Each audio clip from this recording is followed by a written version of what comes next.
Praise the lord అండి. 94వ కీర్తనలు 13వ వచనం ద్వారా పరిశుద్ధ ఆత్మదేవుడు అద్భుతంగా మనందరితో ఉదయకాల సమయంలో మాట్లాడనే ఉన్నారు. కష్ట దినములను పోగొట్టి వారికి నెమ్మది కలగ చేయుదును. Praise the lord. అద్భుతకరమైన మాటలు కదా. అవునండి, కష్టకాలాన్ని పోగొట్టి నెమ్మదిని కలగ చేసే దేవుడే ఉన్నారు. ప్రత్యేకింపబడిన వాగ్దానం అందరి జీవితాల్లో నెరవేర్చబడును గాక. ఏ కష్టంతో, ఏ నష్టంతో, ఏ బాధతో, ఏ ఇబ్బందితో, పరిస్థితులను బట్టి నువ్వు దిగులు పడుతున్నావో, ఇదిగో నీ పరిస్థితిని ప్రభు చూసి ఉన్నారు కాబట్టి, నువ్వు ఏడుస్తున్న ఆ ఏడుపును చూస్తున్నారు కాబట్టి, నీ కన్నీళ్ళు మరి దేవుడికి తెలిసే ఉన్నది కాబట్టి, అందుకనే ప్రభు మాట్లాడుతున్నారు. నీ కష్ట కాలాన్ని ప్రభు పోగొడతానని వాగ్దానము చేస్తున్నారు. ఆయన మాట ఎన్నటికీ నిరార్థకము కాదు.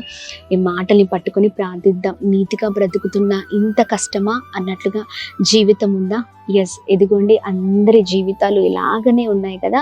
కానీ చూడండి, మనుషుల్ని ఆశ్రయిస్తే మన జీవితంలో అంత నష్టము, కానీ దేవుణ్ణి ఆశ్రయిస్తే మన జీవితంలో ఆయన ఖచ్చితంగా నా మాట్లాడేది నెరవేరుస్తారండి. ఆమె ఆయన కష్టకాలని పోగొట్టి అద్భుతంగా నడిపించే దేవుడై ఉన్నారు.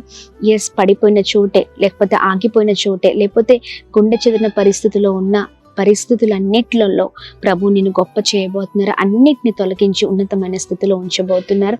ప్రత్యేకింపబడిన మా వాగ్దానం అందరి జీవితాలు నెరవేర్చబడును గాక. ఆమేన్.